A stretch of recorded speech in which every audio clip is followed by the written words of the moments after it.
Magandang araw sa inyong lahat. Ako si Ginong Marlo M. Tangalin, ang inyong guro sa kontekstualisadong komunikasyon sa Pilipino. Welcome muli sa ating klase at bagong kabanata ng iyong paglalakbay sa Cavite State University Tatsa Campus. Ngayong araw ay tatalakayan natin ang ating syllabus na magsisilbing gabay natin para sa buong semestre. Dito nakalagay ang lahat ng mahalagang impormasyon tulad ng course description, mga layunin, paksa, requirements, at grading system. Ang course code natin para sa subject na ito ay GENET 11 at ang ating course title ay mas kilala sa tawag na kontekstualisadong komunikasyon sa Pilipino. Meron itong 3 credits unit at naka-type bilang isang lecture. Sa madaling salita, ang Kumpil ay isang practical na kurso na naglalayong palawakin at palalimin ang ating kakayahan sa kontekstualisadong komunikasyon sa wikang Pilipino. Nakatuon ito sa dalawang pangunahing aspeto, ang makrokasanayang pakikinig at pagsasalita. Epektibong paggamit ng iba't ibang media, traditional man o makabago, na makabulhan sa ating lipunan bilang mga Pilipino. Ang ibig sabihin, matututunan natin dito kung paano gamitin ang Pilipino sa iba't ibang sitwasyon at larangan ayon sa ating kultura at lipunang kinagagalawan. Sa pagtatapos ng kursong ito, inasahan kayong maging mahusay na makagamit ng Pilipino sa iba't ibang akademiko at komunidad na usapan. Makakilala din ng iba't ibang anyo ng komunikasyon gamit ang media. May ugnay ang wika sa kultura, lipunan at pakikipagkapwa-tao. So, dito sa ating course syllabus, tinatalakay din po natin yung core values ng tinatawag po nating university. Okay? Meron tatlo, ang truth, excellent, at yung tinatawag po nating service. Truth o sa Tagalog, ito yung tinatawag nating katotohanan. Bilang mga estudyante, inasahan kayong laging kumilos ng may katapatan at integridad. Sa klaseng ito ay makikita sa pagiging totoo sa inyong mga gawa, walang nangongopya o di kaya walang nandaraya, okay, sa pagsagot ng exam o paggawa ng proyekto. Ang honesty ay hindi lang para makapasa, kundi para tunay na matuto. Ang pagiging tapat din ay nangangahulugan ng pagkilala sa sarili at pagrespeto sa opinyon ng iba. Bawa, kapag mali ang iyong sagot, tanggapin at gamitin itong pagkakataon para matuto imbes na mandaya. Pangalawa ay ang tinatawag nating excellence o sa Tagalog, ito yung tinatawag nating kausayan. Ang kausayan ay hindi lang tungkol sa mataas na grado. Ito ay nakikita sa inyong dedikasyon, sipag at disiplina. Maging maagap sa oras, okay? Maging responsable sa requirements at huwag basta-basta makontento.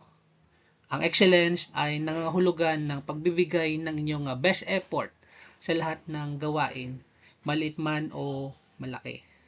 Dito rin pumapasok ang self-confidence, ang paniniwala na kaya ninyong mapagtagumpayan basta may tiyaga at determinasyon.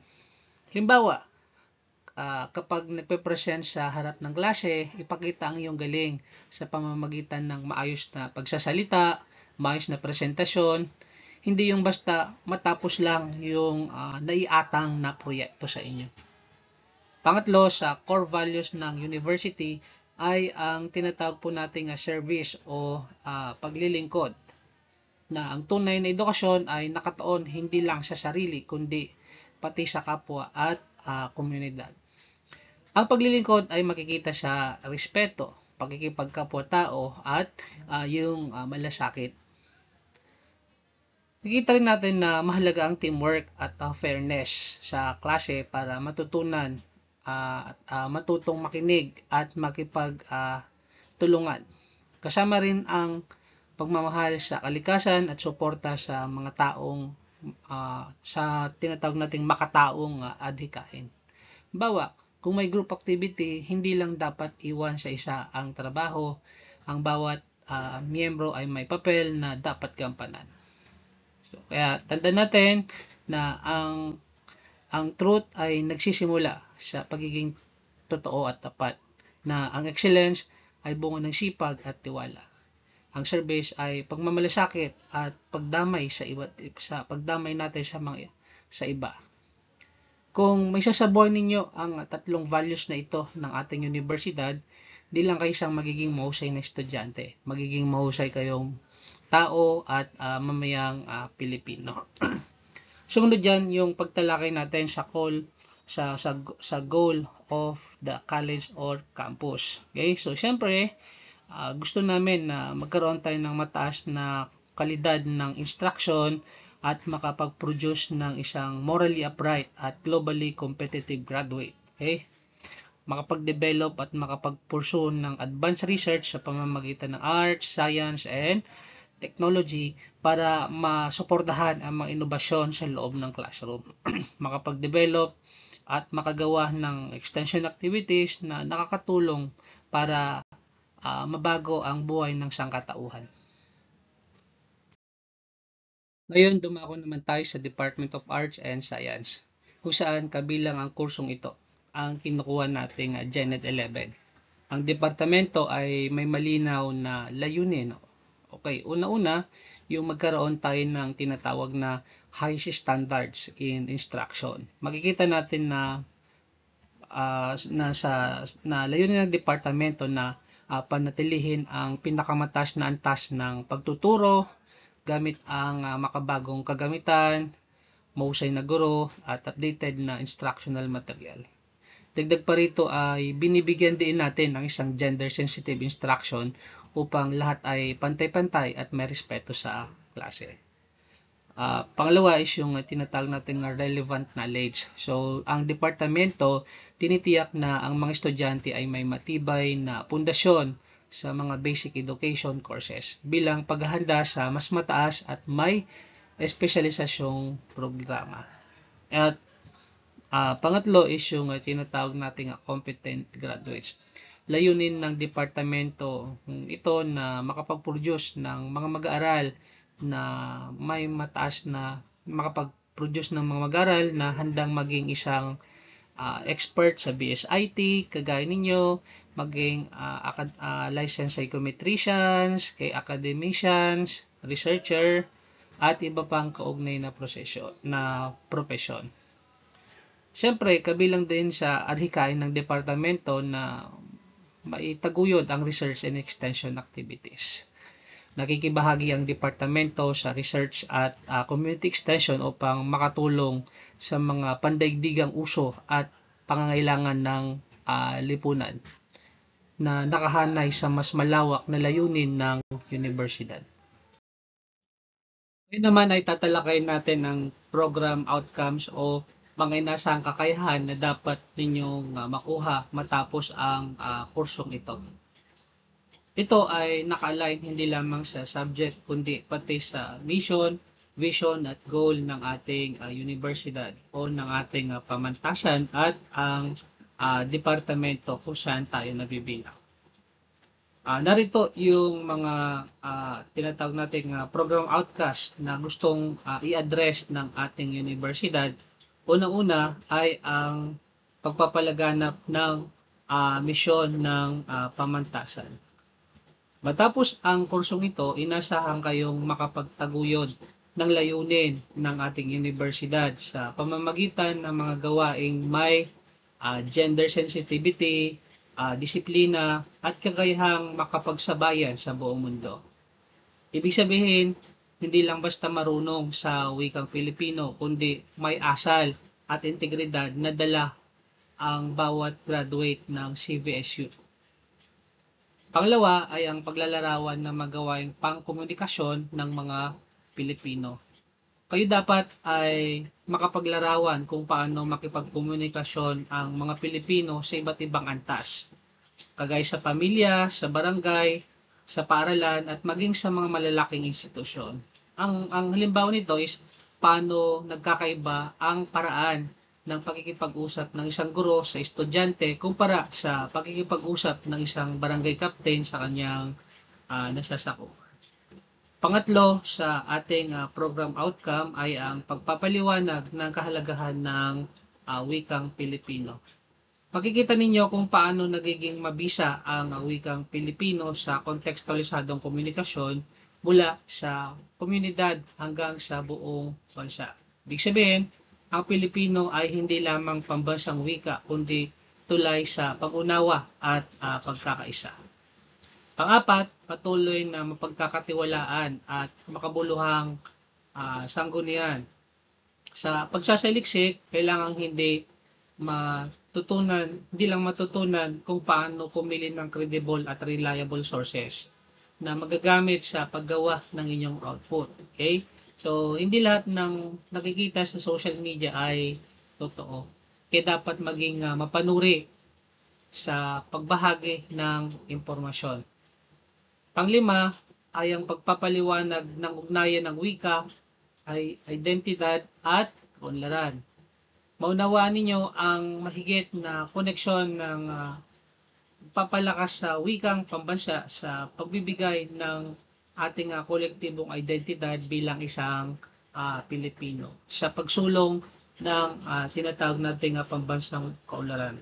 Makikita natin na kapag malakas ang ating wika, mas magiging solid ang ating pagkatao bilang isang bansa. Panganim ay ang pagpapahayag ng kaisipan gamit ang tradisyonal at ang modernong media. So, dapat kayong makapagpahayag ng inyong mga makabulang ideya gamit ang iba't ibang media mula sa dyaryo at radyo hanggang sa social media at digital platforms. Paggawa ng spoken words, halimbawa, ang paggawa ng spoken words, poetry, video presentations o infographic na nakaangkla sa kulturang Pilipino ay halimbawa ng outcome-based assessment na nakabatay sa number na ito. Number 7 ay ang paglinang sa Pilipino bilang daluyan ng tinatawag po nating diskurso. Sa huli, dapat makita ninyo na ang Pilipino bilang isang daluyan ng multidisiplinaryong talakayan. Ibig sabihin, magagamit ito sa iba't ibang larangan gaya ng agham, teknolohiya, medisina at sining. Hindi lamang ito para sa politikan, kundi para sa mas malawak na diskurso sa lipunan. Kaya mga estudyante, mga mag-aaral, tandaan natin na ang bawat outcome na ito ay hindi lamang tungkol sa kaalaman, kundi bahagi na rin dito yung pagpapanday ng inyong pagkatao at pananaw bilang Pilipino. Na ang COMPIL ay hindi lamang isang subject, ito ay pundasyon ng inyong kakayahan na makapag-ugnayan o marunong makipag-ugnay sa mundo ng may malasakit, dignidad at sarili nating pagkakakilala. Ngayon ay ating tatalakayin ang magiging course content po natin. Okay? Ano nga ba yung mga inaasahan nating matutunan sa loob ng kursong ito? Yun yung ating tatalakayin kung ano yung magiging course coverage po natin. So, syempre, sa katapusan ng unang linggo, inaasahan na kayo ay makapagpapakilala ng inyong sarili sa inyong kaklase, makaalam ng mga inaasahan sa kabuuan ng kurso, syempre maintindihan ang mga requirements at regulasyon sa ating distance learning or yung tinatawag nating blended learning.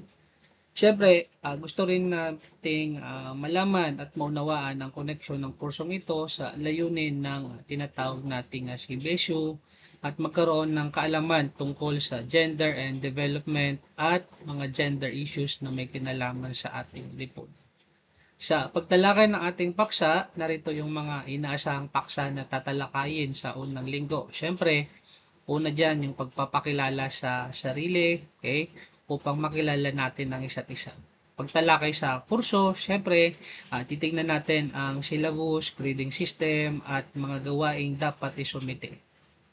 Pangatlo is yung tinatawag nating orientasyon sa klase para ipaunawa po sa inyo ang mission, vision at goal ng ating universidad at kung paano ito nakaangkla sa ating asignatura o subject.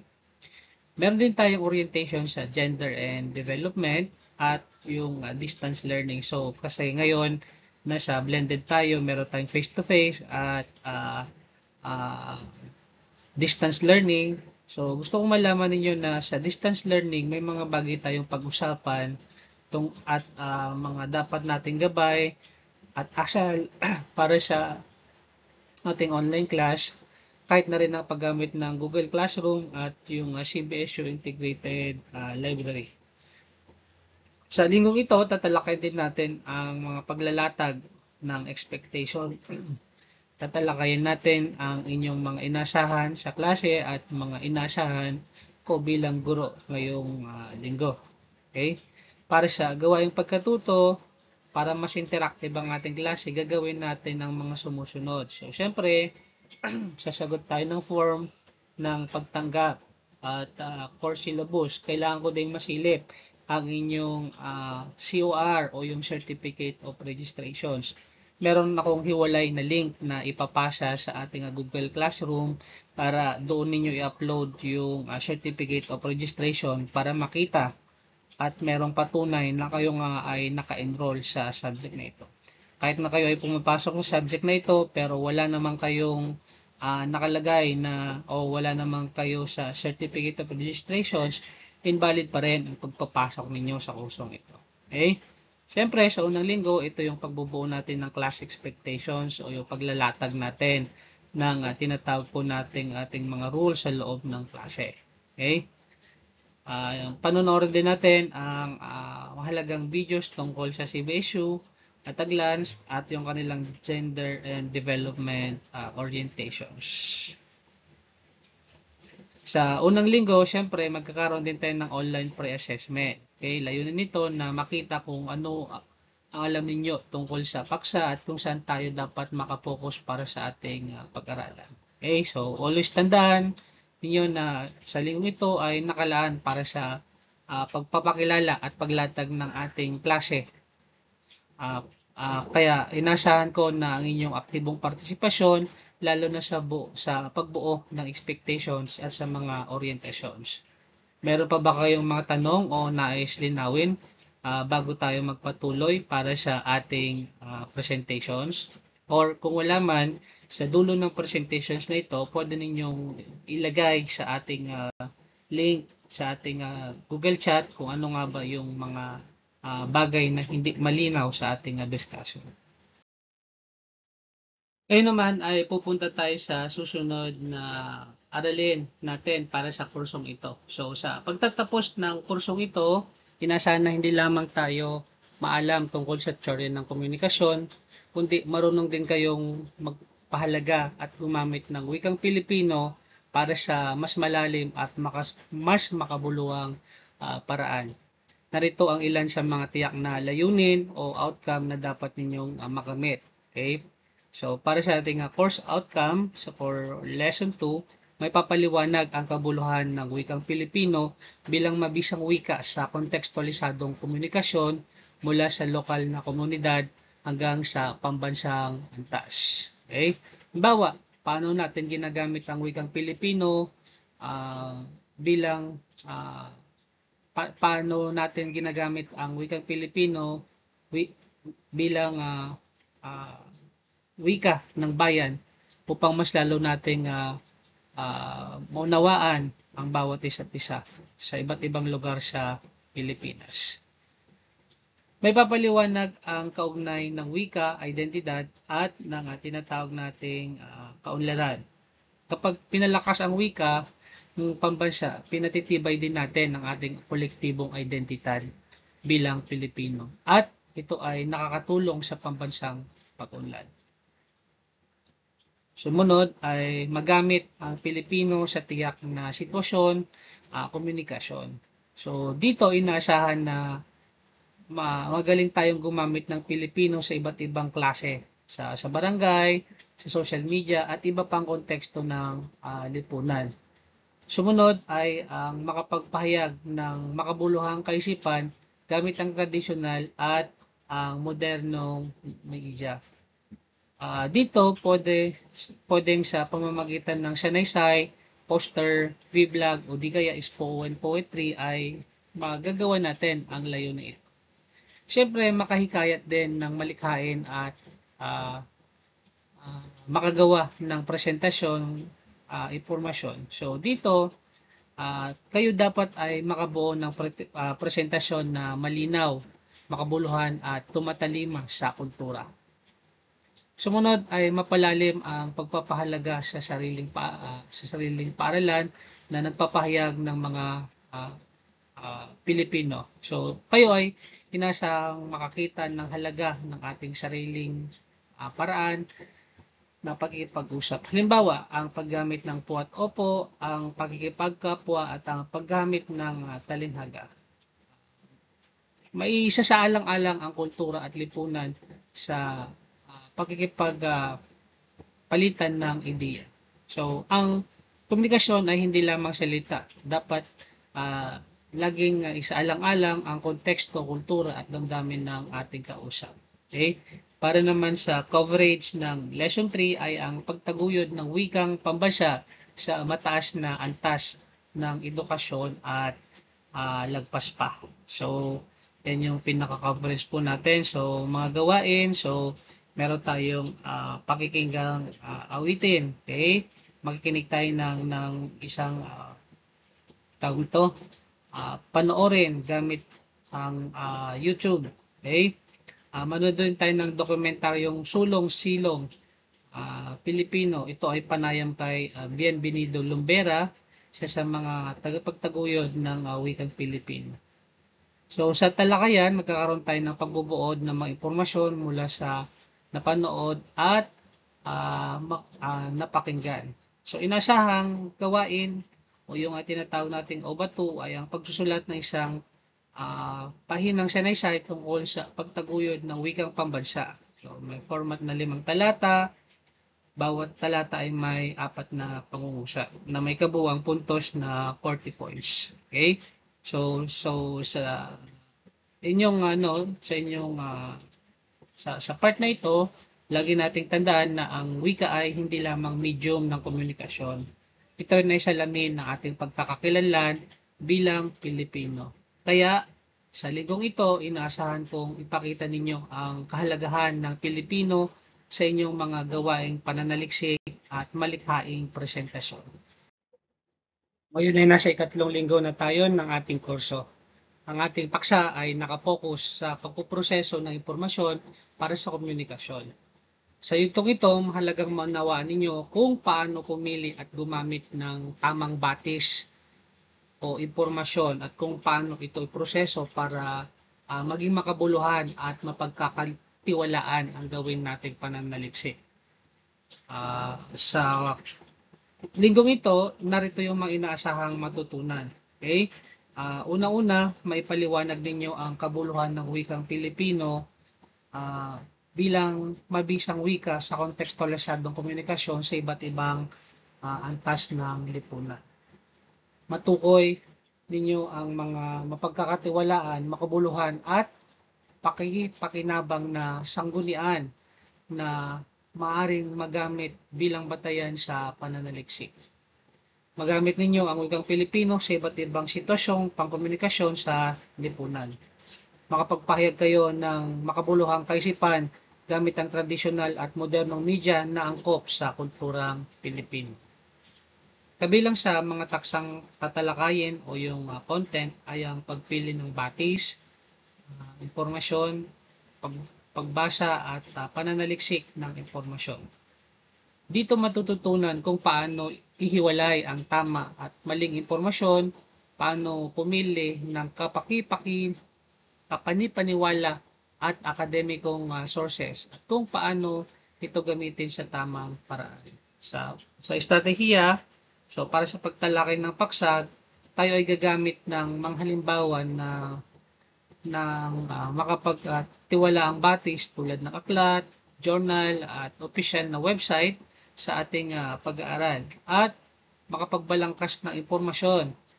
Okay, so gagabayan ko kayo kung paano gumawa ng outline mula sa nabuong datos at paano yung gumawa ng PowerPoint. At syempre gagamit tayo ng PowerPoint presentations, so may ihanda kong slide para ipakita ang mga halimbawa ng primary at ang tinatawag po nating secondary sources. Para naman po sa ating pagsusulit at output o yung tinatawag nating OBA3, gagawa tayo ng isang maikling pagsusulit. Katumbas ito ng 20 points para makita kung meron nga ba kayong natutunan para sa linggong ito. Okay, always remember na sa pananaliksik at komunikasyon, ang kalidad ng impormasyon ang susi. Hindi lahat ng nakikitang online ay totoo o makabuluhan. Kaya bilang mga scholar ng bayan, inasahan kong matututunan ninyong maging mapanuri, responsable at laging isaalang-alang ang tamang paggamit ng wika at impormasyon. Para sa susunod na aralin o ating tatalakayin ay patuloy na nakaangkla sa pagpuproseso ng impormasyon para sa komunikasyon.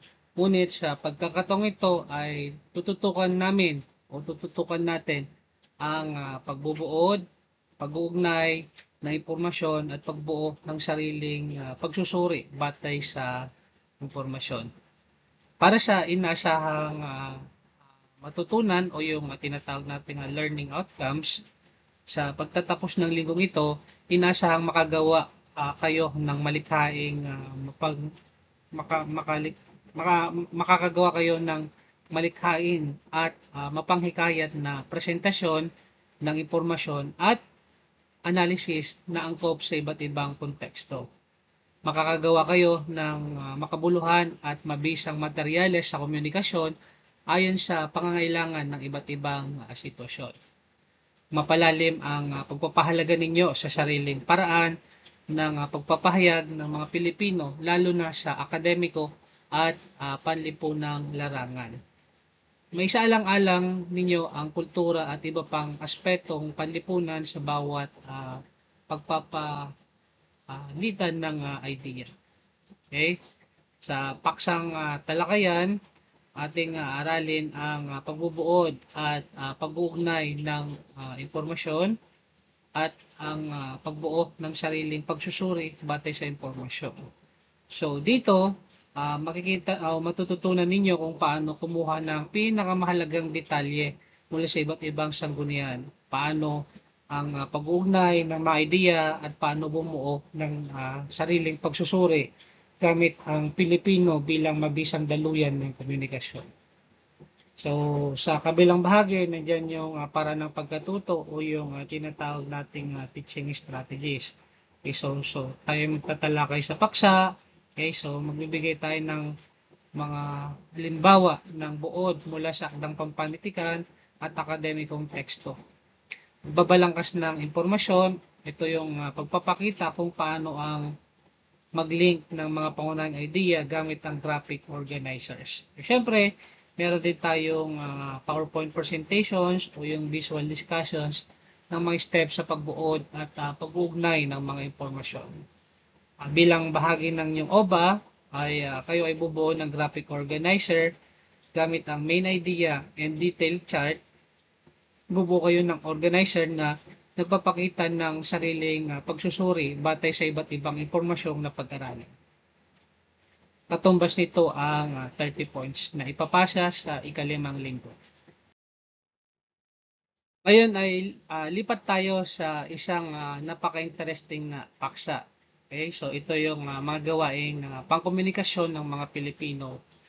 Sa pagkakataong ito, tatalakayin natin ang dalawang popular at pang-araw-araw na paraan ng komunikasyon ng mga Pilipino. Yan ang chismisan na gustong-gusto ng lahat at ang tinatawag po nating umpukan. So, ano yung mga inasahan nating matutunan o yung learning outcome sa linggong ito? Okay, no, inasahan natin na may larawan ang iba't ibang gawaing pang komunikasyon ng mga Pilipino. May papaliwanag ang kabuluhan ng wikang Pilipino bilang pangunahing daluyan ng komunikasyon sa komunidad at ang buong bansa. Makasuri kung paanong nakaapekto ang mga gawain ito sa kaugnay ng mga tao at sa lipunan. Mga paksang tatalakayin natin ay ang tsismisan bilang karaniwang palitan ng impormasyon, ito man ay totoo or hindi na nagiging bahagi ng pakikipag-ugnayan sa lipunan. Umpukan o ito yung tinatawag nating pagtipon o pagtitipon ng maliliit na grupo ng mga tao na nag-usap at nagpapalitan ng tinatawag po nating idea. Tandaan, bagamat madalas tignan ang simpleng usapan lamang, ang mga ito ay may malalim na papel sa ating kultura at komunikasyon bilang Pilipino. Okay?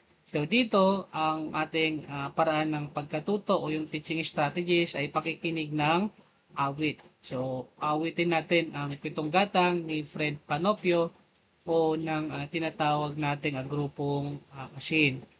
Sa awit na ito, makikita natin ang kultura ng umpukan at sama-samang pagkukwentuhan o pag-aawitan sa Pitong Gatang. So, sa pagsusuri ng teksto at diskurso, kung paano ipakilala sa awit at umpukan bilang bahagi ng ating pamumuhay. Okay, so dito tatalakayin din natin ng paksa, paglilinaw ng guro tungkol sa kahulugan, anyo at epekto ng tsismisan at umpukan sa komunidad. Meron din tayong PowerPoint presentations na ipapakita bilang halimbawa at visual na paglalarawan sa dalawang gawain. Okay? Sa ating OBA, magkakaroon tayo ng maikling pagsusulit, okay? Sa papel, okay, tungkol sa tsismisan at umpukan bilang gawaing pangkomunikasyon, okay? Sa kulturang Pilipino. At syempre, tandaan natin na huwag natin tingnan ang tsismisan at umpukan bilang mababaw lamang. Ito ay salamin ng ating kulturang komunikatibo. Dito nakikita ang pagpapahalaga ng Pilipino sa pakikipagkapwa, ugnayan at sama-samang pagbabahagi ng ideya. Tandaan, bawat paraan ng ating komunikasyon ay may kahalagang panlipunan at kultural. Sa nakarang linggo, tinalakay natin ang tsismisan at umpukan. Diba? Napaka-interesting ng ating discussion sa tsismisan at umpukan. Nakaka-relate lahat tungkol sa tsismisan at umpukan. At ngayon naman ay dadako tayo sa mas formal at mas organisadong paraan ng pakikipag-ugnayan. Mga gawaing pangkomunikasyon ng mga Pilipino. So dito magkakaroon tayo ng talakayan at babahay-bahayan. Okay? So ano yung mga inaasahan natin na matutunan sa linggong ito? Okay? Magamit ang wikang Pilipino sa iba't ibang komunikasyon o sa iba't ibang sitwasyon at makapagpahayag ng makabuluhang kaisipan gamit ang tradisyonal at modernong media. Okay? Para sa nilalaman, magkakaroon tayo ng pag-aaral tungkol sa kahulugan ng talakayan o ito yung formal o informal na palitan ng kuro-kuro hinggil sa isang paksa.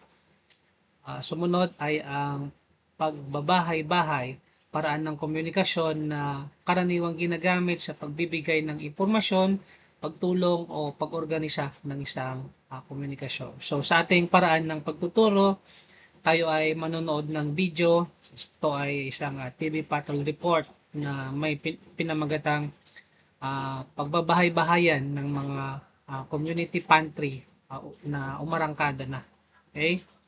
So, susuriin din natin ang teksto at magkakaroon ng diskurso kung paano na ipakita sa video ang bisa ng komunikasyong face-to-face sa pagbabahagi ng impormasyon sa pagtulong.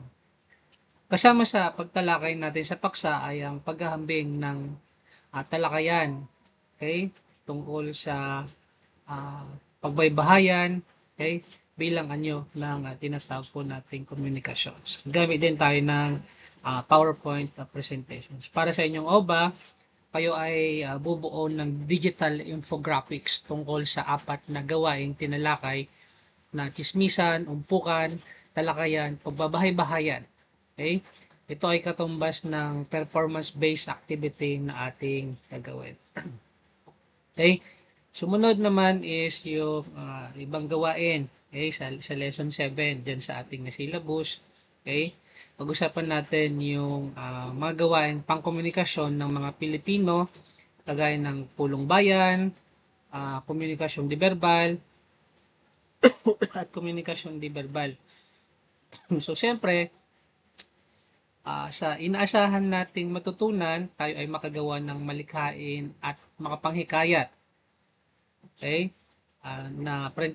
Makapanghikayat na presentasyon ng impormasyon at analysis na akma sa iba't ibang konteksto.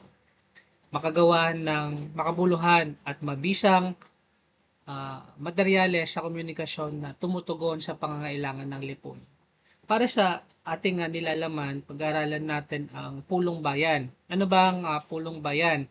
Ito ay pagtitipon ng mga miyembro ng komunidad para pag-usapan ang mga mahalagang isyu.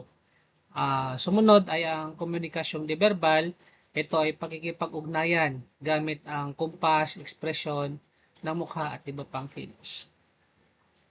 So, para sa ating paraan ng pagkatuto, tayo ay manood ng video o dokumentaryo. Halimbawa na isang pulong bayan o community assembly na tinatawag.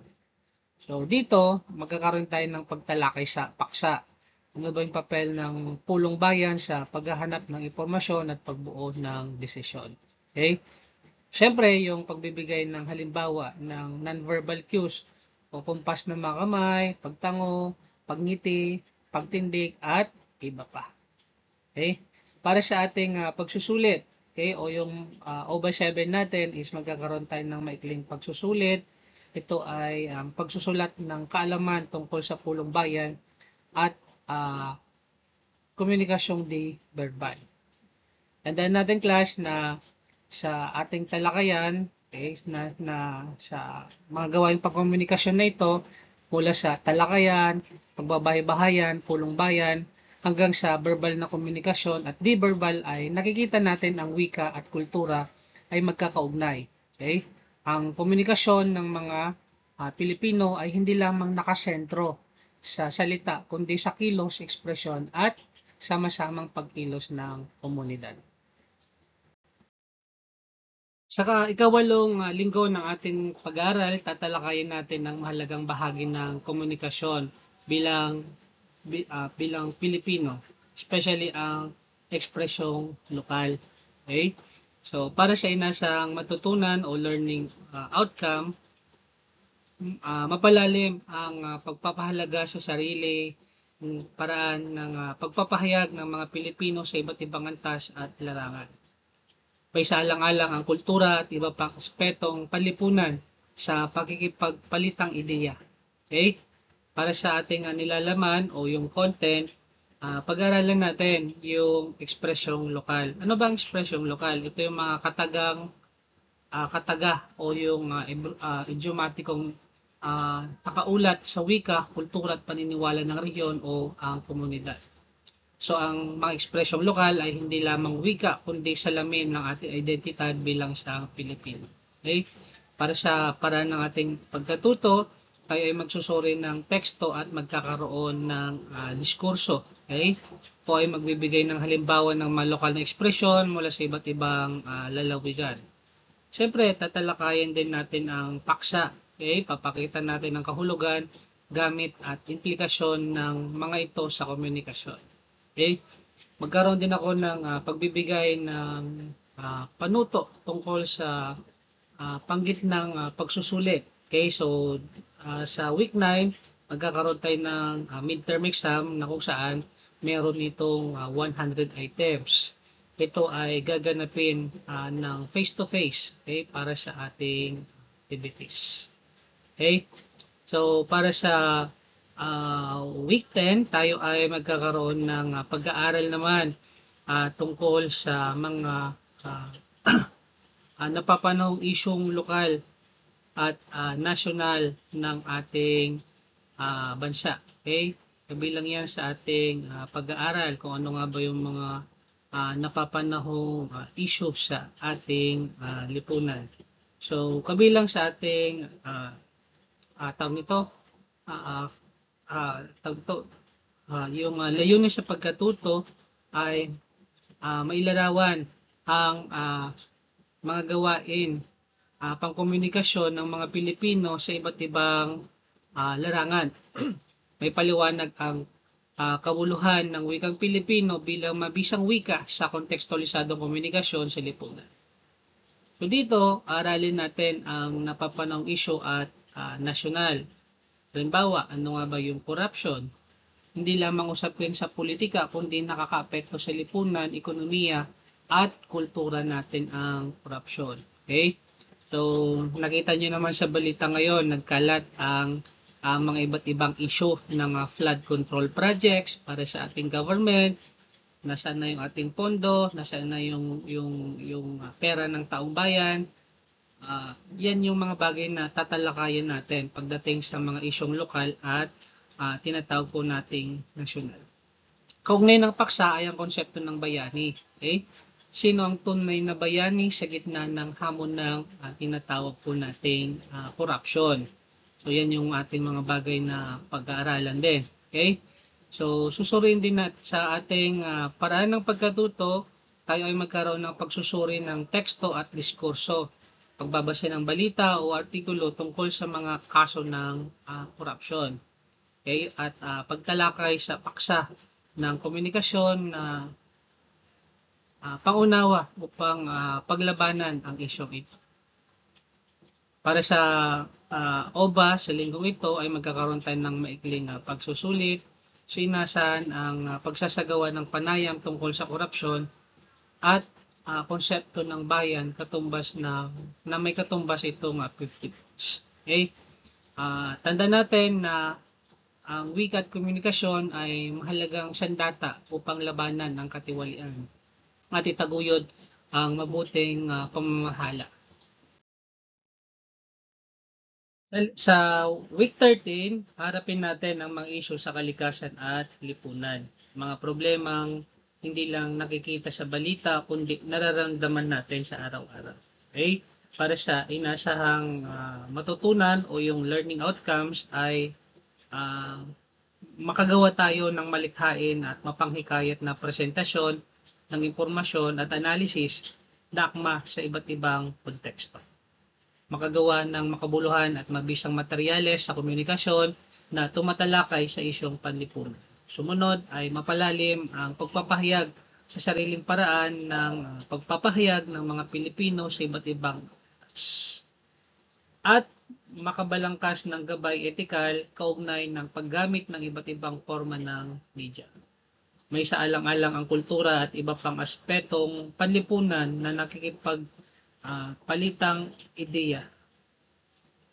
Para sa ating nilalaman, usapan natin yung mga napapanahong issue ng bagyo, baha, polusyon, mabilis na urbanisasyon, malawakang pagwasak ng kalikasan, climate change. Okay?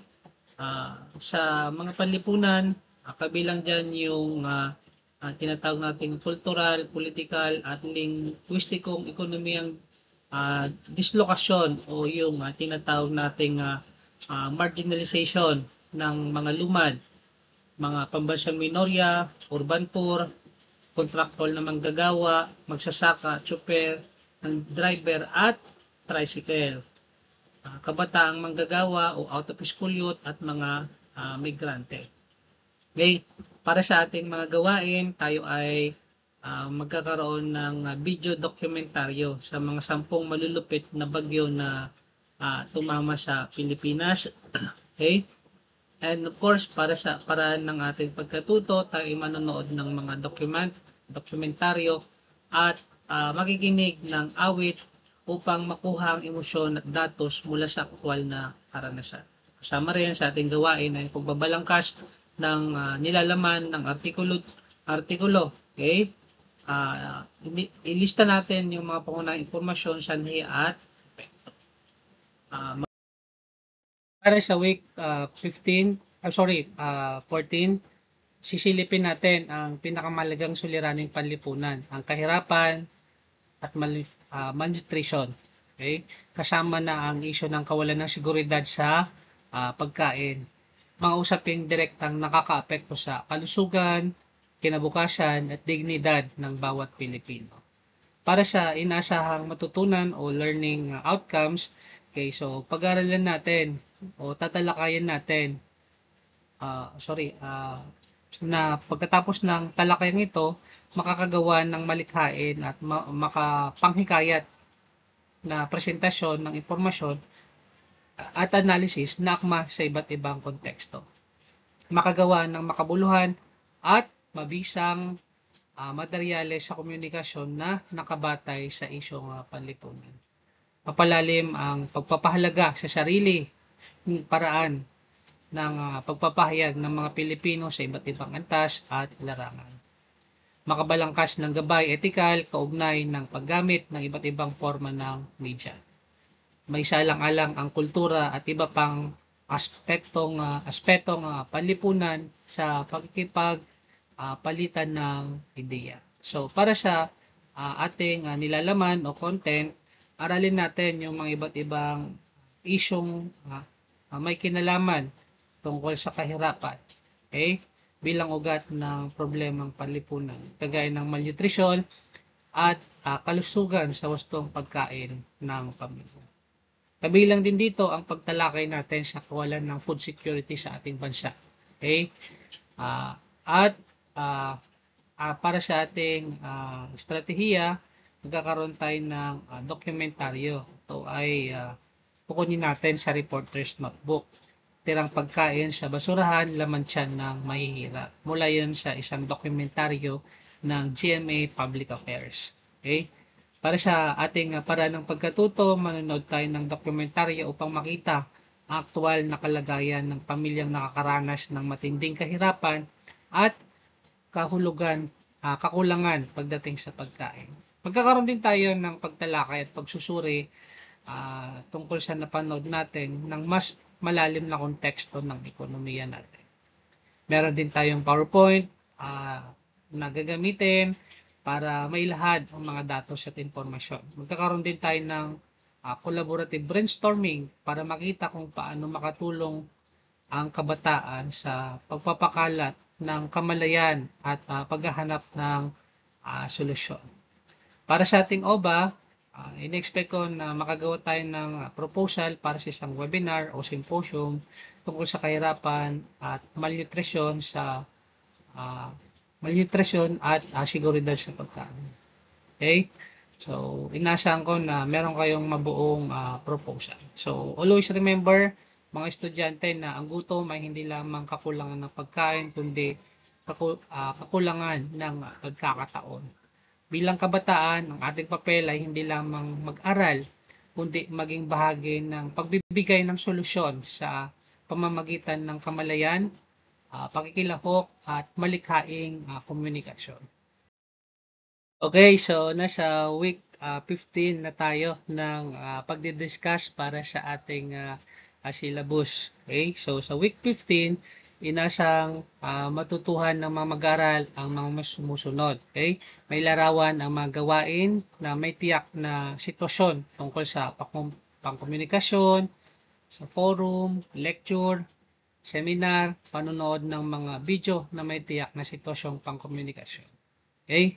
So, dito, magkakaroon tayo ng PowerPoint presentations, magkakaroon tayo ng lecture at ibibigay natin ng OBA 13 sa 5 linggo. Okay? Para sa ating para sa ating gawaing pagkatuto ay may paliwanag na para sa ating gawaing pagkatuto ay may paliwanag ang kakabuluhan ng wikang Pilipino bilang mabisang wika sa kontekstualisadong komunikasyon sa mga Pilipino at sa bansa, at makapagmumungkahi ng mga solusyon sa mga pangunahing suliraning panlipunan sa mga komunidad at buong bansa batay sa pananaliksik. Magamit ang wikang Pilipino sa iba't ibang tiyak na sitwasyon ng pangkomunikasyon sa lipunang Pilipino at makapagpahayag ng makabuluhang kaisipan sa pamamagitan ng tradisyonal at modernong medyang akma para sa kontekstong Pilipino.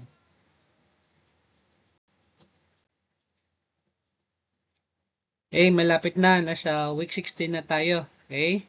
So dito, tututukan natin ang mga tiyak na sitwasyong pangkomunikasyon na karaniwang kinakaharap ng paaralan, trabaho at ang tinatawag po nating lipunan. So dito, mahalaga na masubok ang ating kakayahan, makibahagi, magpahayag at magbigay ng kontribusyon gamit ang wikang Pilipino. Para sa week 16, inaasahan na makagawa tayo ng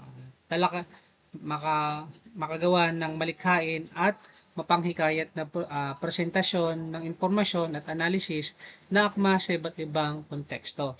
Makagawa ng makabuluhan at mabisang materyales sa komunikasyon na tumatalakay sa mga tiyak na sitwasyon.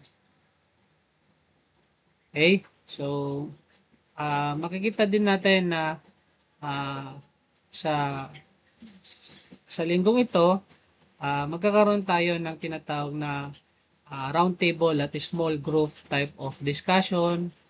Magkakandak tayo ng pulong, meeting o assembly. Ito yung pasalitang pag-uugnay sa maliit at malaking pangkat. Okay? Para sa inyong OBA ay magkakaroon kayo ng maikling pagsusulit o gawaing pang simposyon. Okay? That is equivalent to 100 points. Now, proceed na tayo sa week 17 ng ating discussions. So, narito yung mga inaasahan na matutunan sa loob ng week 17. Mapalalim ang pagpapahalaga sa sariling paraan, okay? Sariling paraan ng pagpapahayag ng mga Pilipino sa iba't ibang antas ng larangan. Okay? At sumunod ay makapagbibigay ng tawag nito, pagbabalangkas na gabay etikal kaugnay ng gawain natin sa linggong ito. Para sa tawag nito, para naman sa ating nilalaman, tawag nito, magkakaroon tayo ng gawain tungkol sa tiyak na sitwasyong pangkomunikasyon kagaya ng programa sa radyo at sa TV, video conferencing at komunikasyon sa social media. So, narindiyan din sa ating table ang may iba't ibang strategiya kung paano natin gagawin ang ating klaseng yan. Okay?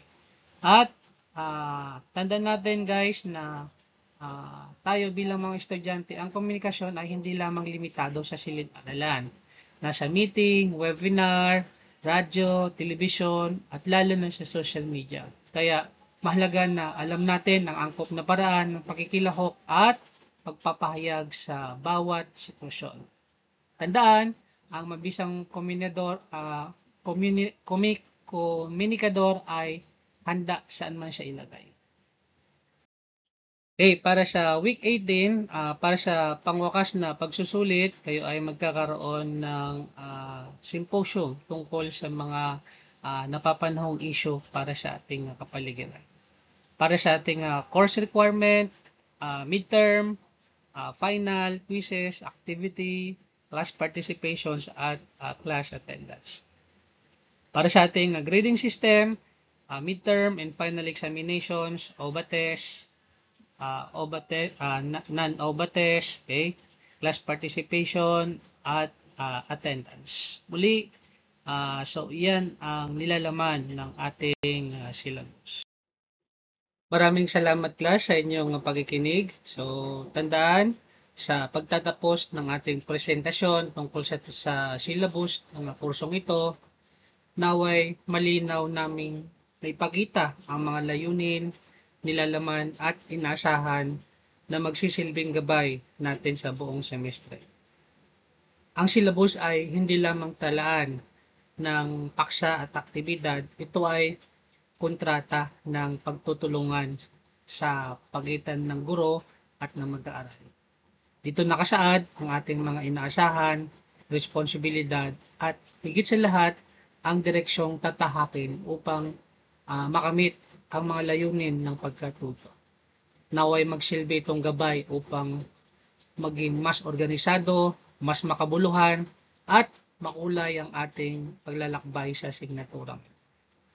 Hinihikayat kong lahat na yakapin ang mga hamon, maging aktibong sa mga gawain, at sa lahat, gamitin ang wikang Pilipino bilang makapangyarihang kasangkapan sa komunikasyon. Maraming salamat sa inyong oras at pakikinig. Sama-sama nating gawin ang kursong ito bilang pagkakataon para sa pagkatuto, paglago, at pagkikipag-ugnayan. Magandang gabi sa ating lahat at mabuhay tayong lahat sa lahat ng BS IT student. God bless to all.